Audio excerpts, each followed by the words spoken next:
The season for me so far has been a real humbling experience. I tend to want to just sit back and really realize that I play for the University of Alabama. It's really humbling, and I'm blessed to be here. It's awesome. Like, winning this starting role was something that meant a lot to me this year, and just finally being able to start and actually be a part of the team and like contribute to the wins, it's a big thing to me. So, what was that competition like? This fall, and then how did they announce it to you? Bradley Bozeman is a real competitor. It was a tough competition. It was stiff competition. We were going back and forth. I wasn't. It really wasn't announced. I just sort of kind of won the starting spot over game by game because we were listed as co-starters, and he's a great player, great competitor. So it was a stiff competition all the way up until I'd say about the third game, and I kind of just won the job over. It really wasn't announced, but I kind of just took over that starting position, and we went from there. You had a couple moments Saturday where you were really demonstrative after a play.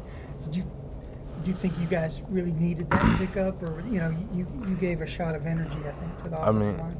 Yeah, it's emotion. I play a part of my game is major emotion. Like, I try to bring that juice and emotion to the offense. I try to keep us going. I try to pick everybody up, even when we go in the slump. So I feel like even if it's just a 5-6 yard gain, since we're a physical team, that's the type of stuff we like. That's Alabama football, and I feel like showing that emotion really picks up the players around me and drive us to like keep going. Were you recruited by Steve Spurrier, and what do you think about him resigning today? No, I wasn't recruited by South Carolina, but Steve Spurrier resigning today, that was a shock to me. I didn't see that coming, but I guess he has to do what's best for him. So I wish him the best. What would you assess the offensive line as a whole to play through these first 5-6 games? Offensive line as a whole, we're a physical bunch of guys. We're powerful, but there's always room for improvement. There's always place to get better, and one of the biggest parts about being an O-lineman, you have to put your ego aside. There is no emotion. You have to be able to get coached hard, and that's what we're able to do. So we're just going to keep on pushing on. We're going to improve what we need to improve. We're going to get better day by day. What do you see from A&M's front seven? A&M front seven, they're long, they're big, they're fast, they get off the ball. It's going to be a good competition up front this week. They're a good group of guys, so it's going to be a physical game. We're going to try to control the line of scrimmage, but they're a good group. They're coached up well. Are you the one that came up with Slotty Pippen? No, I'm not. I wasn't, but I'm helping promote that. I like that nickname. So who started that? I'm not sure. I'm really not sure. But that's a good nickname. That's better than my nickname. I'm a little jealous. How did you get that nickname, Shank? I've had that nickname since Park League football. I'm talking like 10 years old. My Park League coach gave me that name. I never understood it really. It just stuck with me all the way up until now. I know when you first got here, the strength and conditioning, you were pretty blown away by it. I remember you on signing day. Right. Pretty surprised by how have you adjusted to that in your time here? I love it now. It's all a part of the process. I feel like you just had to buy into it.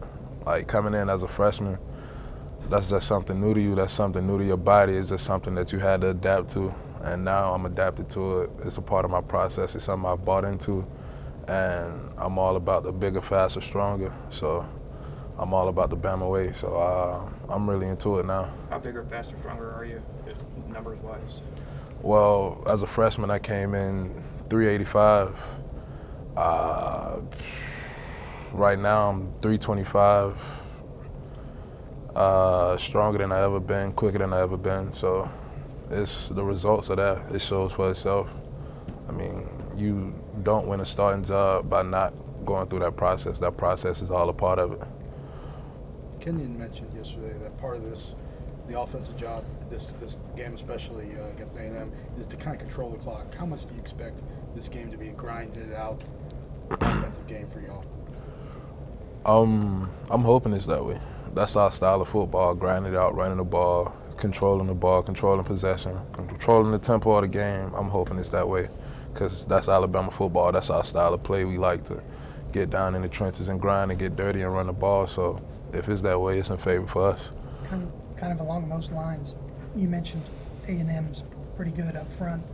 How important is it to avoid the negative plays as much as it is to keep grinding out the positive plays?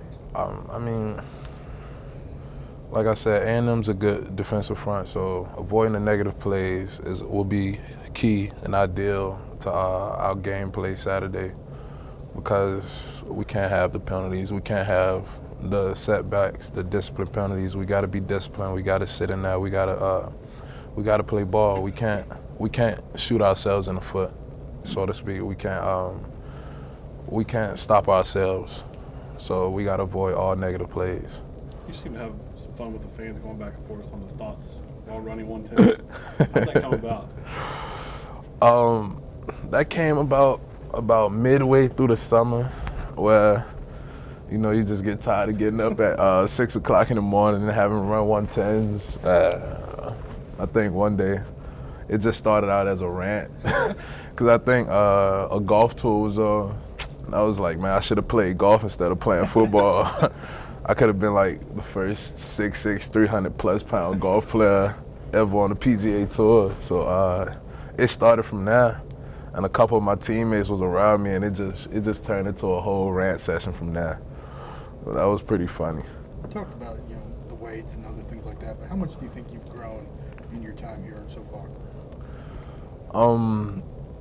Physically, mentally, I've grown a tremendous amount. Maturity-wise, I've grown a lot. I look back at myself freshman year, and it amazes me, how much they've helped me grow as a person and as a man and a football player. And I've made tremendous strides from a freshman till now. Yeah. What was that reality check like when you were a freshman? It's like, whoa, It was different, because you go from someone telling you what to do, how to do it every day, every second when you're back home, to now you're up here, stand by yourself, pretty much providing for yourself, and it was different. And as far as going to class, it wasn't that hard because of so many resources we have around here. Our academic advisors keep us in check about that, but it was completely different. But I embraced it, and I feel like that's what made the transition so smooth. Just embrace the help, just embrace the whole process. Anything else? Thanks. Thanks, Al. Appreciate it. What do you do on the golf course? Huh? Do you ever golf? Nah, I drive. I've been to the driving range, about 450-yard drive, but nothing major. That's nothing much. That's about it. That's about it? Yeah. Does Nick give you kind of golf advice like he gives the kickers? Nah. She doesn't. Nah. I grasp what that is. Adam Sandler territory? 450-yard drives will get you in like long driving championships. Well, maybe I should try it out Maybe you then. should try it out, yeah. He's laying Okay, one on go a get par video five. of Thanks before you sell you some oceanfront property. All right, no problem.